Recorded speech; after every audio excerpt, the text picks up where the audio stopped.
Bienvenidos al curso de optimización de bombeo mecánico de la dinamometría a la automatización.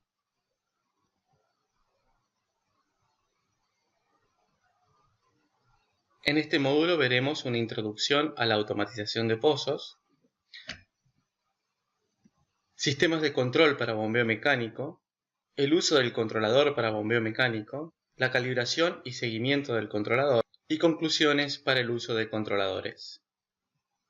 Por definición, la automatización de pozos es un sistema de control conectado a sensores en el sistema de levantamiento artificial que permiten calcular el estado mecánico del sistema de levantamiento y el estado del pozo.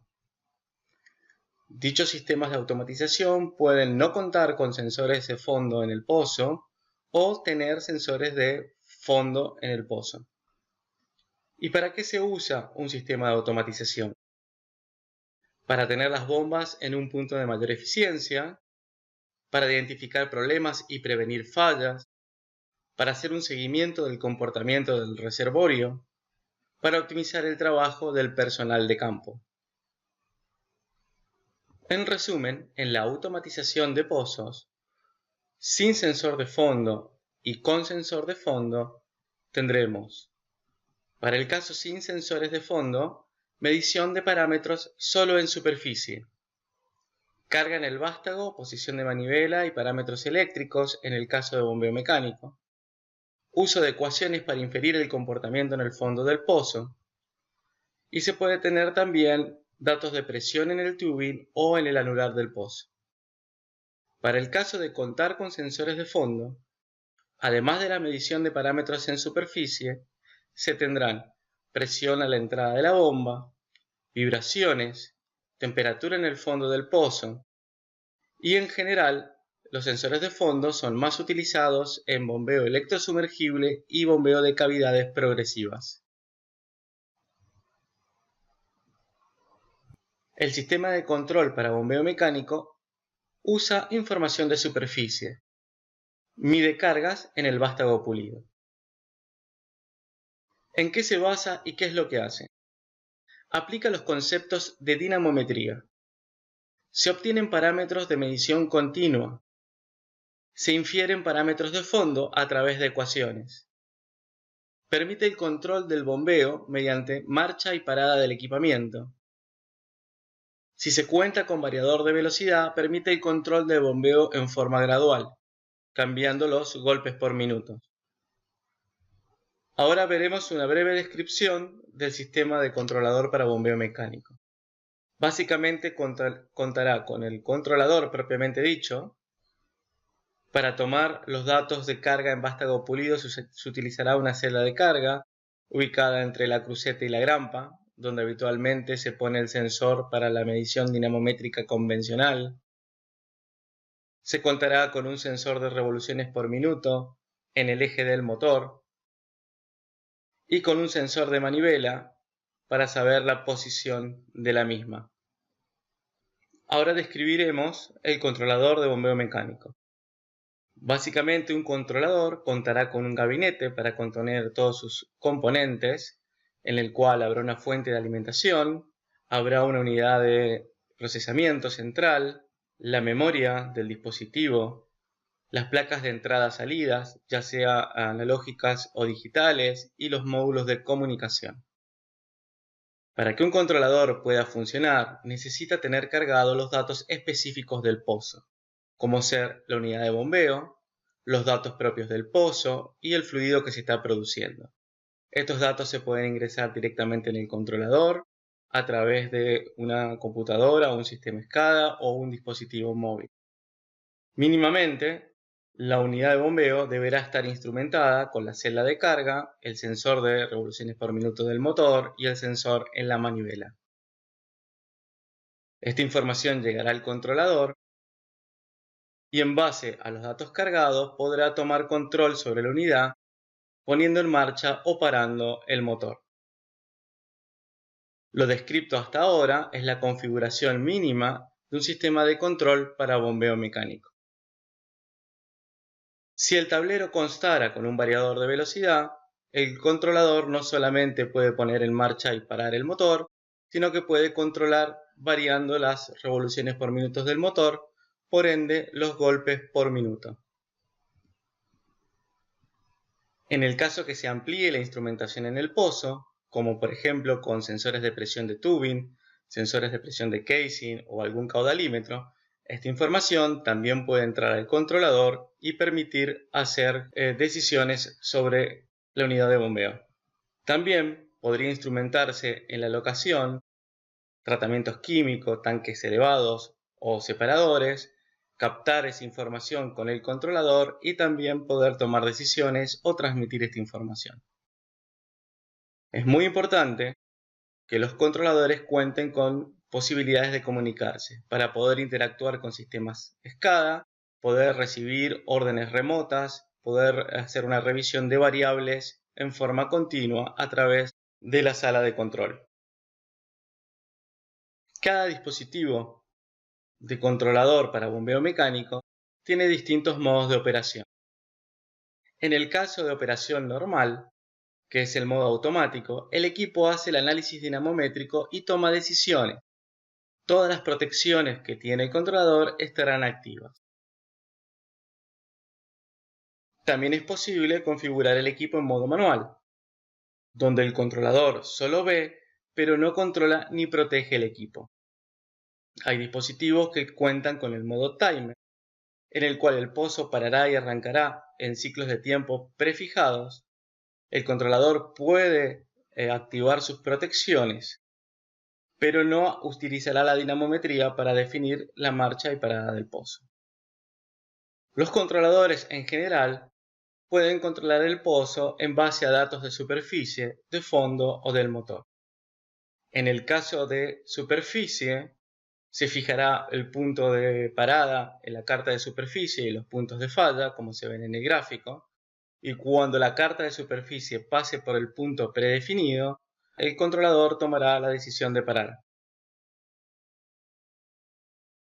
En el caso que esté configurado para control en fondo, se seteará un valor de llenado de bomba, como se ve en la carta de la derecha, y cuando la carta de fondo cumpla con ese llenado de bomba, el dispositivo tomará la decisión de parar el pozo. Hay controladores que también pueden tomar decisiones a través de los datos eléctricos del motor, sobre todo en la carga en la carrera descendente.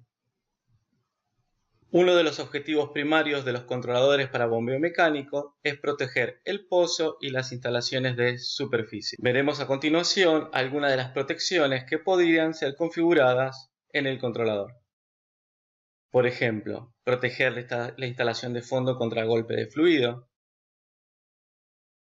contra cargas pico, contra carga mínima en superficie o punto de mal funcionamiento, torque pico en la caja reductora, bajas revoluciones por minuto, que no exista señal de la manivela,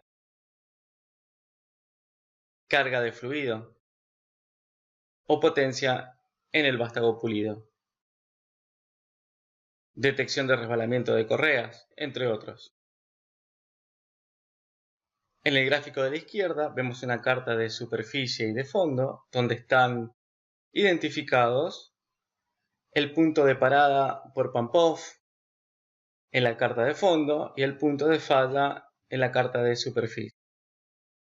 En el gráfico de la derecha vemos en azul una carta llena, en violeta una carta de pump-off. En este caso, la carta ya pasó por el punto de parada y ha tomado la decisión de parar el pozo por llenado de bomba. Estos puntos son los que se deben calibrar en la configuración del pozo. Como hemos visto, todos los cálculos del controlador dependen de los datos del pozo y la calibración de variables. Por lo tanto, un controlador sin datos correctos no tiene ninguna utilidad. Por esto, el éxito del controlador de bombeo mecánico dependerá de la configuración de los parámetros de cada pozo, incluyendo el punto de parada por pump-off, el tiempo de espera para los casos de los pozos que están parando, y la carga de toda la información correspondiente, como ser la presión del reservorio, las características del fluido, los datos del casing y del tubing, la capacidad del sistema de producción instalado. Se tienen tres fuentes de datos: las mediciones propiamente dichas, la información que hay que cargar en el controlador y todas las variables que van a ser calculadas. En el caso de medición, se tendrán los datos de la celda de carga, los sensores de posición, de RPM, y en el caso de que exista en el pozo, sensores de presión de tubing y o presión de casing. Las variables objetivo calculadas serán de subsuelo, pueden ser de superficie o datos inferidos, pero todas ellas dependerán de los datos del pozo, los datos de fluido o los datos de la unidad de bombeo cargada. Es decir, para pasar de la medición a las variables calculadas, se necesita una correcta carga de información previa. En el caso de variables calculadas, se tienen soluciones mediante ecuaciones, que están afectadas por la geometría del pozo y por el tipo de fluido. Por lo tanto, requieren calibración, sobre todo del factor de amortiguamiento o el factor de producción. En el caso de medición directa, se tienen las cargas medidas en el vástago, posición, RPM o presiones de tubino casing si están los sensores. Es por esto que seguir la evolución de las variables directas facilita la toma de decisiones. ¿Qué información se puede obtener del controlador? Por ejemplo, variables de subsuelo, como ser carga de la sarta de varillas, porcentaje de Goodman de las varillas, porcentaje de llenado de la bomba, sumergencia o fluido sobre la bomba, FAP, Fluid Above Pump en inglés, y presión de entrada en la bomba, Pump Intake Pressure. Producción y eficiencia volumétrica. También se tienen variables de superficie, como ser torque en caja reductora, carga estructural del equipamiento, solicitud de la caja reductora, consumo energético, rendimiento del motor, potencia en el vástago pulido. El uso de controladores nos permitirá identificar oportunidades en pozos con bombeo mecánico. Para buscarlas, hay dos grupos de pozos que tienen instalado controlador: los que no paran en el día, que funcionan 24 horas, y aquellos que paran n veces por día. Para el caso de los pozos que no paran, es importante hacer un seguimiento del llenado de bomba, de la carga máxima y de la carga mínima. Con la información se pueden tener indicadores como ser llenado de bomba promedio, ya sea por día o por mes, torque en la caja reductora, carga estructural, evolución de golpes por minuto, porcentaje de Goodman en el tramo más exigido. Para el caso de pozos que paran en el día, hay que seguir, además de las variables anteriores, el tiempo de marcha o runtime, la calibración del tiempo de espera o idle time y los ciclos por día que está haciendo el equipamiento.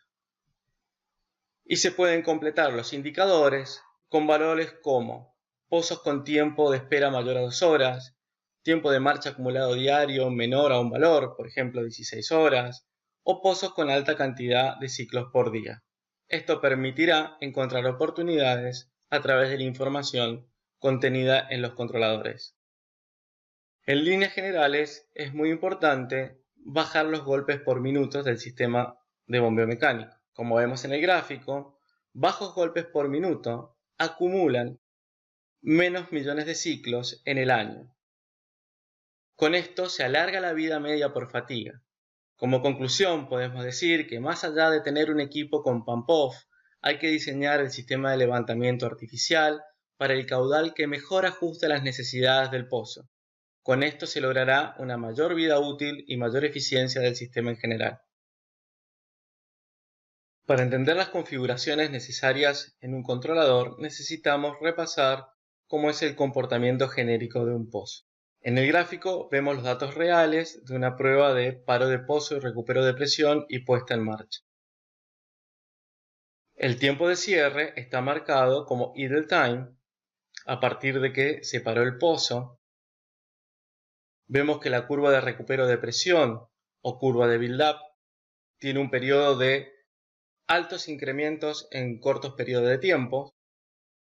Luego de la puesta en marcha, tenemos la curva de drawdown, donde rápidamente se llega a la presión dinámica de fondo. Se puede apreciar que solo en el primer tramo de tiempo hubo grandes recuperos de presión y a partir de cierto punto se estabiliza y hay pequeños incrementos de presión a grandes incrementos de tiempo. Es decir, que este pozo recupera presión en menos de 2 horas. Aplicando estos conceptos, ahora vemos la misma curva de recupero de presión y a la izquierda el gráfico de un pozo, donde está identificada la presión de entrada a la bomba, P y P, la presión que está viendo el reservorio 1, PR1, y la presión que está viendo el reservorio 2, PR2. También está indicado el nivel de fluido desde superficie. Ahora vemos la curva de recupero de presión y en un punto determinado la curva de drawdown, la que se produce cuando el pozo se pone en marcha. Ahora aplicaremos estos conceptos al bombeo mecánico con controlador. A la izquierda está el mismo gráfico de pozo, donde se ve que hay un nivel determinado por encima de la bomba. El pozo, cuando está en marcha cierto tiempo, el nivel baja, como se ve en el gráfico de la derecha, donde el nivel de fluido se hace más profundo y la sumergencia es mínimo. En este caso, el tiempo en el cual el pozo está parado y recuperando presión se denomina idle time o tiempo de reposo. En un punto determinado se da la orden de arranque. El pozo arrancará con una carta dinamométrica llena. Una vez que el pozo arranca, empezará a agotar nivel, bajando la presión cada vez más. Esto se denomina tiempo de marcha. Y la carta, al momento de parar, será una carta con golpe de fluido, como se ve a la derecha. En este momento, se está en condiciones de volver a parar el pozo para nuevamente iniciar un ciclo. Ahora veremos la importancia de determinar correctamente el tiempo de reposo o idle time. En el gráfico se ve que se dejó un idle time mayor que en el ejemplo anterior, teniendo un tramo de espera dentro de la curva donde no hay un recupero de presión. Si el pozo arranca en esta posición, no hay muchas variaciones al arranque en la posición del ejemplo anterior. Por lo tanto, se tiene todo un periodo de paro sin beneficio, lo cual implica tener pérdidas de producción durante ese día.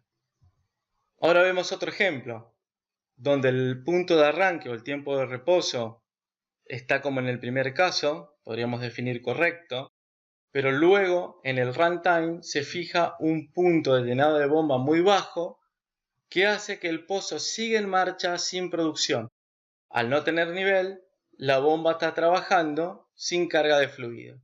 Acá se tiene un tiempo de marcha sin beneficio. Por lo tanto, esto también implica en una pérdida de producción durante el día, pero además en este caso se está poniendo en riesgo la integridad de la instalación de fondo.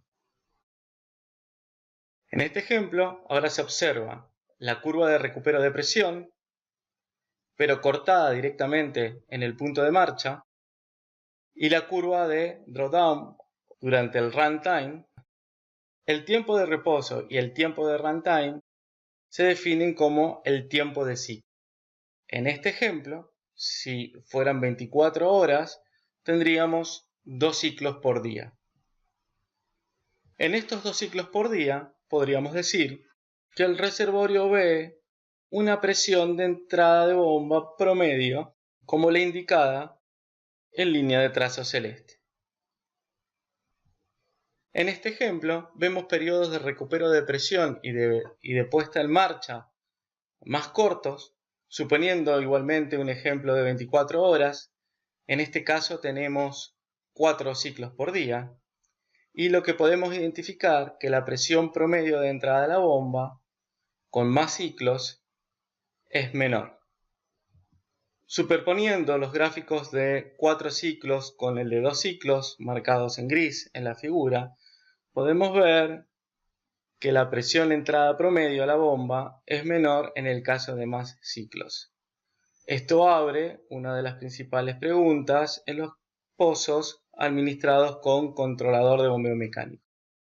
¿Es mejor tener pocos ciclos con mucho tiempo de recupero de presión o es mejor tener muchos ciclos con periodos de marcha parada más cortos? Ahora podemos preguntarnos, ¿qué pasa si el tiempo de espera idle time es muy largo? ¿Qué pasa si el tiempo de espera es extremadamente corto? ¿Qué pasa cuando se fija el punto de pump-off con llenado de bomba muy chico? ¿Qué pasa en un pozo que trabaja 24 horas, pero el caudal de diseño es mucho mayor que el que aporta el pozo? En el primer caso, se pierde producción, ya que no hay más presión que recuperar. En el segundo, se aumentan innecesariamente el número de ciclos. En el tercero, el pozo trabaja mucho tiempo sin producción, arriesgando la sarta. En el último caso, mientras el pozo no produce, recupera presión hasta que la bomba puede cargar.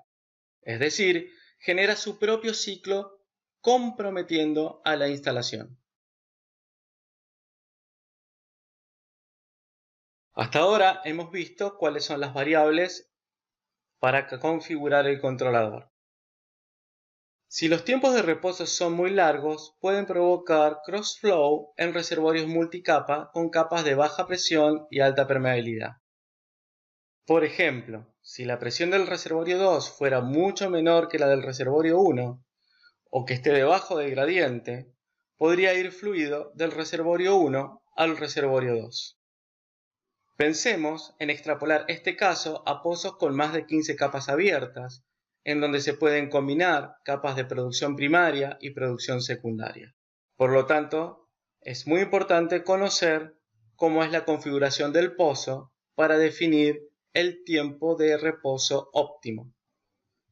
Resumiendo los puntos de calibración, tenemos que cuando el pozo tiene nivel, tendremos una carta llena, como se ve en el gráfico de la izquierda, donde se fijará un punto de llenado de bomba, punto de pump-off, en el cual se supone como óptimo para la parada del pozo.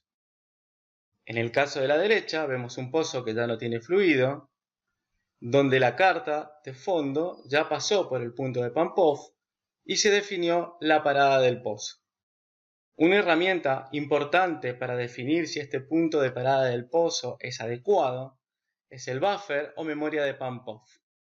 En general, la memoria tendrá entre 4 y 5 cartas anteriores a parar el pozo. Si se separan cada vez más en cada golpe antes de parar, es un buen indicador. Significa que en cada golpe se carga menos fluido. Si no se ve separación, significa que hay posibilidades de optimizar y se puede mover el punto de paro o punto de pump-off hacia la izquierda, es decir, bajando aún más el porcentaje de llenado de bomba. Ahora veremos algunos ejemplos de seguimiento de información de controladores de pump-off. ¿Por qué es importante seguir la evolución de los ciclos por día y el tiempo de marcha versus tiempo? Siempre que el pozo esté bien calibrado. Porque la producción es proporcional al tiempo de marcha, o el runtime. Si cae el tiempo de marcha, se está perdiendo producción por falta de aporte del reservorio o por taponamiento de la bomba. Si aumentan los ciclos, el pozo agota a nivel más rápido. Aquí podemos ver una curva de ciclos por día respecto al tiempo y una curva del tiempo de marcha respecto al tiempo. Vemos cómo van aumentando los ciclos por día y va cayendo el tiempo de marcha en este ejemplo. Aquí vemos un ejemplo de los ciclos por día y el tiempo de marcha en un periodo más largo de tiempo, donde se ve un pozo estabilizado con una cantidad de ciclos por día determinada y un tiempo de marcha estable. Por ejemplo, si estuviéramos en un caso que se está esperando respuesta de recuperación secundaria, deberíamos ver automáticamente la respuesta en un aumento paulatino del tiempo de marcha. Ahora veremos el seguimiento de cargas. ¿Pero por qué es importante seguir la evolución de carga máxima y carga mínima versus tiempo? Son valores directos, con poco procesamiento. La diferencia entre carga máxima y carga mínima es directamente proporcional a la potencia hidráulica, o FO. Se puede inferir un cambio en la presión dinámica de fondo sin hacer cálculos. La principal limitación es que se tape la entrada de bomba. Ahora vemos cómo se interpretan el seguimiento de cargas máximas y cargas mínimas. Vamos a suponer un primer periodo de tiempo donde carga máxima y carga mínima están estables. Suponemos que eso implica un FO óptimo para el pozo. Y en algún momento vemos que las cargas máximas empiezan a disminuir y las mínimas a aumentar. Esto indica una disminución del FO por algún motivo. Suponemos que alguien aplica alguna acción sobre el pozo y se ve cómo rápidamente las cargas tienden a recuperar el estado estable inicial. Todo este seguimiento se hizo mirando variables directas que sí son independientes de la información cargada en el pozo. Es decir, podemos encontrar problemas y buscar soluciones aún en casos donde esté incompleto o haya alguna falla en la carga de información del pozo. A la derecha vemos gráficos reales de un pozo donde se ve la evolución de carga máxima y la evolución de carga mínima. Otro seguimiento importante es el llenado de bomba versus el tiempo, ya sea que esté trabajando 24 horas o menos. El llenado de bomba también es proporcional a la producción que estamos teniendo. Es una curva que nos va a indicar cuál es la eficiencia de bombeo que estamos teniendo. Ahora veremos el seguimiento de las producciones inferidas. Las producciones inferidas son las producciones calculadas a partir de la sumatoria del caudal de la bomba que calcula el controlador en cada golpe. En el caso de tener un sistema SCADA que está recopilando información, podemos realizar gráficos como el que estamos viendo ahora, donde se están comparando los controles de pozo de producción bruta versus la producción inferida. Lo importante aquí, más allá de la calibración, es que detectar las variaciones de producción inferida entre un día y otro. Esto nos permitirá detectar rápidamente si tenemos una reducción del caudal. En el gráfico de la parte inferior se ve cómo se ven las producciones inferidas directamente en la pantalla de un controlador. Ahora veremos cómo es el comportamiento de un controlador de bombeo mecánico con variador de velocidad. ¿Cuál es el objetivo? Mantener el pozo trabajando 24 horas, regulando por el llenado de bomba. Asegurar la máxima producción sin golpe de fluido ni interrupciones de producción. Rápida respuesta de producción frente a cambios del aporte de los reservorios. Estabilizar el flujo en las líneas de conducción. Esto es muy importante en zonas de petróleos viscosos o con alto gradiente de corte. ¿Pero cómo funciona? Se fijará un punto de llenado de bomba, como se muestra en esta carta de fondo, en las cuales existirá un rango de mínimo llenado y máximo llenado. A medida que la carta se acerque al punto de mínimo llenado, el variador bajará la velocidad a partir de la orden que le da el controlador. Cuando baja la velocidad, las cartas se empiezan a llenar y cuando se acercan al punto de máximo llenado, el controlador dará la orden de nuevamente acelerar los golpes por minuto. Acá estamos viendo un ejemplo en el cual se ve cómo se comporta un pozo cuando el punto de llenado está a un 65% de llenado de bomba. El controlador da la orden de mantenerse en mayores golpes por minuto. Y si bajamos este seteo, es decir, ponemos el 95% de llenado de bomba, los golpes por minuto bajarán. ¿Qué se busca con la automatización de un pozo? Los objetivos directos son maximizar la producción de petróleo, reducción de los tiempos no productivos, reducción del consumo energético, reducción de fallas en unidades de bombeo y en subsuelo.